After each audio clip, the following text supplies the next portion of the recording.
മുഖ്യ പ്രഭാഷണത്തിനായി motivation trainer CS Rajikumar Adimali അവറുകളെ ആദരപൂർവ്വം ക്ഷണിച്ചുകൊള്ളുന്നു. പഞ്ചാരക്കുന്നിനരികിലിരുന്നൊരു കുഞ്ഞൻ ഉറുമ്പ് കരയുന്നു. എൻ്റെ വായും ചെറുതാണ്, എൻ്റെ വയറും ചെറുതാണ്. വലിയൊരു പഞ്ചാര മലയുടെ അരികിലിരുന്ന് ഒരു കുഞ്ഞൻ ഉറുമ്പ് കരയുകയാണ്. എൻ്റെ വായും ചെറുതാണ്, എൻ്റെ വയറും ചെറുതാണ്. ഗുരുദേവനെക്കുറിച്ച് പറയാൻ നമ്മളൊക്കെ അശക്തരാണ്.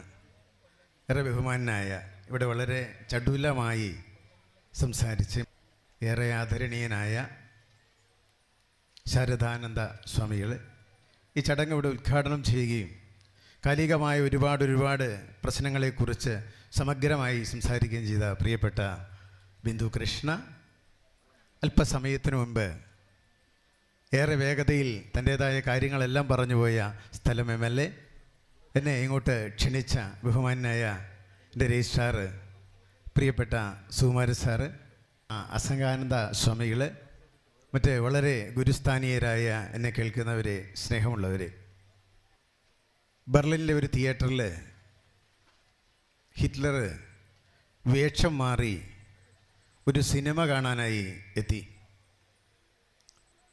തൻ്റെ സിനിമ കണ്ട് ജനങ്ങൾ എങ്ങനെ പ്രതികരിക്കും എന്നറിയാനാണ് അദ്ദേഹം വേഷം മാറി അവിടെ എത്തിയത്. സിനിമ ആരംഭിച്ചു.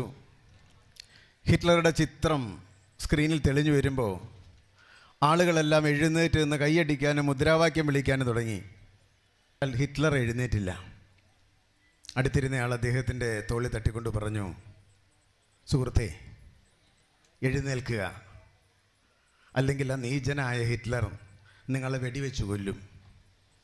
അങ്ങനെ ഒരു കെട്ടകാലത്താണ് പ്രിയപ്പെട്ടവരെ നമ്മൾ ജീവിക്കുന്നത്. ഈ കെട്ടകാലത്ത് ഒരു കിടാവിളക്കായി നമ്മുടെ സച്ചിദാനന്ദ സ്വാമികൾ അങ്ങ് വത്തിക്കാനിൽ പോയി ഒരു തിരി തെളിച്ചിരിക്കുന്നു. ഈ തീപ്പന്തം നമ്മൾ കെടാതെ സൂക്ഷിക്കണം. ചൊരതുടിക്കും ചെറുകൈകളെ പേറുക വന്നീ പന്തങ്ങൾ, ഏറിയ തലമുറ ഏന്തിയ മണ്ണിൻ വാനൊള്ളി മംഗള സ്കന്ധങ്ങൾ. ഈ അന്ധകാരത്തിന് മാറ്റമുണ്ടാകാൻ ഈ പന്തങ്ങൾ നമ്മൾ ഏറ്റെടുക്കണം. ഈ ലോകത്ത് ഇന്ന് വലിയ ജീർണത അനുഭവിക്കുകയാണ്. അതിന് നമ്മുടെ കയ്യിൽ മരുന്നുണ്ട്. പക്ഷെ മരുന്ന് നമ്മൾ വിതരണം ചെയ്യുന്നില്ല എന്നുള്ളതാണ് ഒരു സത്യം. ഒരു പീഡ എറുമ്പിനും വരുത്തരുതെന്നുള്ള അനുകമ്പയും സദാ കരുണാകര നൽകുള്ളിൽ നിൻ തിരുമൈ വിട്ടകലാതെ ചിന്തയും. നമ്മളൊരു മൊബൈൽ ഫോൺ വാങ്ങി നമ്മുടെ കുഞ്ഞിന് കൊടുത്തു. വിളിക്കാൻ പറ്റുമോ? വിളിക്കാൻ പറ്റില്ല. അതിനകത്ത് സിം കാർഡ് ഇടണം. സിം കാർഡ് ഇട്ടാൽ മാത്രം മതിയോ? പോരാ, ചാർജ് ചെയ്യണം. ചാർജ് ചെയ്താൽ മാത്രം മതിയോ? വേണ്ടത്ര ബാറ്ററി കൂടി ചാർജ് ചെയ്യണം. അങ്ങനെ ബാറ്ററി ചാർജ് ചെയ്ത് സിം കാർഡ് വേണ്ട പണമടച്ച് ചാർജ് ചെയ്താൽ നമുക്ക് വിളിക്കാൻ പറ്റുമോ? വിളിക്കാൻ പറ്റും. എവിടെ നിന്നാൽ ടവറിൽ നിന്ന് നമ്മൾ ഒരുപാട് അകന്നു പോയാൽ ഫോൺ ചൂടാകും, ശബ്ദത്തിൻ്റെ വ്യക്തത കുറയും, പെട്ടെന്ന് തന്നെ ബാറ്ററി ചാർജ് കുറയും. ഇതൊരു വല്ലാത്ത ചിന്തയാണ് നമുക്ക് നൽകുന്നത്. അപ്പോൾ ഭഗവാനോട് അടുത്ത് നിൽക്കുക എന്നുള്ളതാണ് കാര്യം. അടുത്ത് നിൽക്കൽ, ഉപവസിക്കുക. അടുത്ത് നിൽക്കുക എന്ന് പറയുന്നത് എന്താണ്? സത്യവും ധർമ്മവും നീതിയുമൊക്കെ പുലർത്തി നമ്മൾ ചേർന്ന് നിൽക്കുക എന്നുള്ളതാണ് അതിൻ്റെ അർത്ഥം. അങ്ങനെ ഒരു വലിയ സംസ്കാരത്തിന് ഉടമകളാണ് നമ്മൾ. പ്രിയപ്പെട്ടവരെ, ലോകത്ത് ഏതാണ്ട് 802 കോടി ജനങ്ങളാണുള്ളത്. അതിൽ 31% ക്രിസ്തു മതവിശ്വാസികളാണ്. ഏതാണ്ട് 24% വരുന്ന ഇസ്ലാം മതവിശ്വാസികളാണ്. 16% വരുന്ന ആളുകൾ യുക്തിവാദികളാണ്, ഈശ്വരവിശ്വാസികളെ അല്ല. ഏതാണ്ട് 15% ആളുകളാണ് ഹിന്ദു വിശ്വാസികളായിട്ടുള്ളത്. ബുദ്ധമതത്തിൽ ഏതാണ്ട് 6% ഉള്ളൂ. ഇവിടെയാണ് നമ്മൾ മനസ്സിലാക്കേണ്ടത്, യൂറോപ്യൻ നാട്ടിൽ 1.4% വർധനവ് ഈ ഹിന്ദു വിശ്വാസികൾക്കിടയിലേക്ക് വന്നിരിക്കുന്നു. ക്രിസ്ത്യൻ മതവിശ്വാസികളുടെ എണ്ണത്തിൽ ഗ്രാഫിൽ വല്ലാത്ത കുറവ് സംഭവിച്ചുകൊണ്ടിരിക്കുന്നു. ഇതെന്തായിരിക്കും കാരണം? കാരണം മറ്റൊന്നുമല്ല, എനിക്ക് തോന്നുന്നത് ഈ വിശ്വാസ പ്രമാണം ഇത് ലോകത്തിൻ്റെ വിവിധ ഭാഗങ്ങളിലേക്ക് എത്തിക്കൊണ്ടിരിക്കുന്നു. സ്വാമിജി ഇപ്പോൾ വത്തിക്കാനിൽ പോയി വലിയ സമ്മേളനത്തിൻ്റെ 100ാം വാർഷികത്തിന് തിരികൊളുത്തിയപ്പോൾ ഒരുപാട് ആളുകൾ നമ്മുടെ സംസ്കാരം എന്താണെന്ന് അറിയും. ആളുകൾ ഈ സംസ്കാരത്തിലേക്ക് വരുന്നു. ഇത് കേട്ടിട്ട് ജനങ്ങൾ അത്ഭുതപ്പെടുന്നു. ഒരു എറുമ്പിനെ പോലും നോവിക്കാത്ത ഒരു സംസ്കാരം. ഉറുമ്പുകൾക്ക് അരിപ്പൊടി ചിരട്ട വച്ച് തിരുവോണ സദ്യയുണ്ണാൻ ഇലയിട്ടുള്ളൂ. മസൂന സാറിൻ്റെ അച്ഛൻ പിറന്ന വീട് എന്ന കവിതയാണ്. ഉറുമ്പുകൾക്ക് ഓണമൂട്ടിയിട്ട് നമ്മൾ ഓണമുണ്ണു. ഇത് ലോകത്ത് എവിടെയെങ്കിലും നമുക്ക് കേൾക്കാൻ പറ്റുമോ? മക്കളെ, ഉറുമ്പിന് ഓണമൂട്ടിയോടാന്ന് അമ്മ ചോദിക്കും. ഇല്ലമ്മേ, ഊട്ടിയില്ല. ഞാൻ കഴിച്ചിട്ട് കൊടുക്കാമേ ഉറുമ്പുകൾക്ക് ഓണമൂട്ടാം? വേണ്ട മോനെ, ഉറുമ്പുകൾക്ക് ഓണമൂട്ടിയിട്ട് നിനക്ക് ആഹാരം തരാം. കാലികൾക്കും കൊടുത്തിട്ട് വിളമ്പൂ പ്രാതൽ. വീട്ടിലെ പശുക്കൾക്ക് ആഹാരം കൊടുത്തില്ലെങ്കിൽ അമ്മ രാവിലെ പ്രാതൽ കഴിക്കാൻ വന്നിരിക്കുമ്പോൾ, പ്രാതൽ എന്ന് പറഞ്ഞാൽ ബ്രേക്ക്ഫാസ്റ്റ്, അമ്മ ചോദിക്കും, മോനെ കന്നുകാലിക്ക് പുല്ലിട്ട് കൊടുത്തോടാ?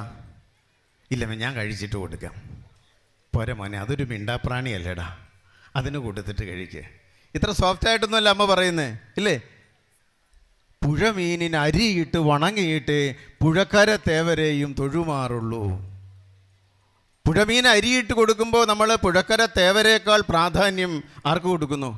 ഈ മീന് കൊടുക്കുന്നു. അങ്ങനെ ഒരു വലിയ സംസ്കാരം അല്ലേ? ഇഴയും പാമ്പിനെ കൊല്ലാൻ വടിയെടുത്താൽ ഇരു കൈയും കൂപ്പി നിന്നെ തടുക്കുന്നമ്മ. കുരുത്തോല പൊളി പോലെ ഇരിക്കുന്നുണ്ടോ?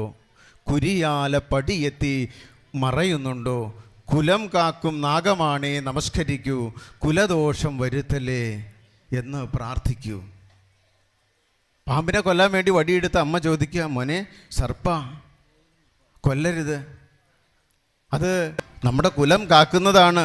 പാമ്പും പഴുതാരയും ഈച്ചയും പൂച്ചയും എല്ലാം. പ്രാചീന ആളുകൾ പറയായിരുന്നു, ഈച്ചയും പൂച്ചയും താമസിക്കാൻ കൊള്ളാത്തടത്ത് നമുക്കും താമസിക്കാൻ കൊള്ളില്ല എന്ന്. പട്ടണത്തിൽ ഇനിയിപ്പോൾ ഒരു പാമ്പിന് താമസിക്കാൻ പറ്റുമോ? പറ്റില്ല. ഞാൻ അടിമാലി എന്ന കുഗ്രാമത്തിൽ നിന്നാണ് വരുന്നത്. അടിമാലി ഞങ്ങളെ സംബന്ധിച്ച് സുഗ്രാമമാണ്. അവിടെ പാമ്പും പഴുതാരയും ഈച്ചയും പൂച്ചയൊക്കെ ഉണ്ട് ഞങ്ങളുടെ ക്ലൈമറ്റിൽ. നിങ്ങളൊക്കെ ഞായറാഴ്ച ദിവസങ്ങളിൽ മൂന്നാറിലേക്ക് സന്തോഷത്തിന് വേണ്ടി വരുമല്ലേ? അല്പം ശീതീകരിച്ച് അവസ്ഥ കിട്ടുന്നതിന് വേണ്ടി വരും. പ്രിയപ്പെട്ട സ്വാമിജി വേദിയിലേക്ക് എത്തുന്നു, സച്ചിദാനന്ദ സ്വാമികൾ. അപ്പം ഇവിടെ ഈച്ചയും പൂച്ചയും താമസിക്കാൻ കൊള്ളാത്തടത്ത് നമുക്കും താമസിക്കാൻ കൊള്ളില്ല. അത് നമ്മൾ പഠിപ്പിച്ചു. അപ്പോൾ ഇങ്ങനെ ഒരു പൂവിൻ ദിതളൊന്നു പുഴുവരിച്ചാൽ ഇളവിത്തിൻ കരളൊന്നു കലങ്ങിയിട്ടുണ്ടാം. അമ്മ പറയാണ്, അല്ലെ അച്ഛൻ പറയാണ്, മോനെ ആ തെങ്ങിൻ്റെ ഓലയ്ക്ക് ഒരു മഞ്ഞളിപ്പുണ്ടല്ലോടാ, അത് വിത്തിനെടുക്കാൻ കൊള്ളില്ല. അത്രമാത്രം നമ്മൾ പ്രകൃതിയെ സ്നേഹിച്ചുകൊണ്ടിരുന്നവരാ. കുരുവിക്കു ജലദോഷം വരുന്നുവെങ്കിൽ അരുവിക്കും അതിൻ ദോഷപ്പകർച്ചയുണ്ടാം. കുരുവിക്ക് ജലദോഷം വന്നാൽ അത് വെള്ളം കുടിച്ച അരുവിക്കും ദോഷമുണ്ടെന്ന് നമ്മളെ പഠിപ്പിച്ച ഒരു സംസ്കാരം. ഞാൻ പ്രിയപ്പെട്ടവരെ, ഞാൻ ദീർഘിപ്പിക്കുന്നില്ല. ഈ വലിയ സംസ്കാരം നമ്മൾ ജനങ്ങളിലേക്ക് എത്തിക്കാൻ കഴിഞ്ഞാൽ ഈ അന്ധകാരത്തിൽ നമുക്ക് മാറാൻ കഴിയും. ഗുരുദേവ ദർശനങ്ങൾ ഇന്ന് ലോകത്തിലേക്ക് എത്തിക്കാൻ പറ്റുന്ന ഏറ്റവും നല്ല സമയമാണ്. ഇവിടെ ആരൊക്കെ നമ്മളെ തടുത്താലും നമ്മൾ മുന്നോട്ട് കൊണ്ടുപോകണം. എത്തേൻ്റെ അടുത്ത് നാം എത്തിയാലും ശരി, മധ്യേ മരണം വിഴുങ്ങിയാലും ശരി, മുന്നോട്ട് തന്നെ കുതിക്കും. വഴിയിലെ മുള്ളുകളൊക്കെ ചവിട്ടി മെതിച്ച് ഞാൻ എന്ന് വള്ളത്തോൾ പറഞ്ഞ പോലെ ഇത് നമുക്ക് ലോകത്തിലെത്തിക്കാൻ കഴിയണം. അതിന് ഈ പറയുന്ന ശ്രീനാരായണ പ്രസ്ഥാനം നടത്തുന്ന പരിപാടികൾ നമുക്ക് നിസ്തുലമായി നമ്മുടെ ഒരു സപ്പോർട്ട് കൊടുക്കാൻ നമുക്ക് കഴിയണം. മുഖ്യ പ്രഭാഷകനാണ്, ഒരുപാട് പേര് സംസാരിക്കാനിരിക്കുന്നുണ്ട്. എനിക്ക് കുറേ അധികം നേരം നിങ്ങളോട് സംസാരിക്കണമെന്നൊക്കെ ആഗ്രഹമുണ്ട്. പക്ഷേ ആ സമയക്കുറവ്, സംഘാടകരുടെ ഒരു മാനസികാവസ്ഥ മനസ്സിലാക്കി എല്ലാവർക്കും നിറഞ്ഞ ഹൃദയത്തോടെ നന്ദി അറിയിച്ചുകൊണ്ട് നിർത്തുന്നു. നന്ദി, നമസ്കാരം. അടുത്തതായി സമഗ്ര സംഭാവന അവാർഡ് ഡോക്ടർ ഗീത സുരാജിന് ഗ്രന്ഥരചനയിലൂടെയും പ്രഭാഷണത്തിലൂടെയും നിർവഹിച്ച ഗുരുധർമ്മ പ്രചരണം.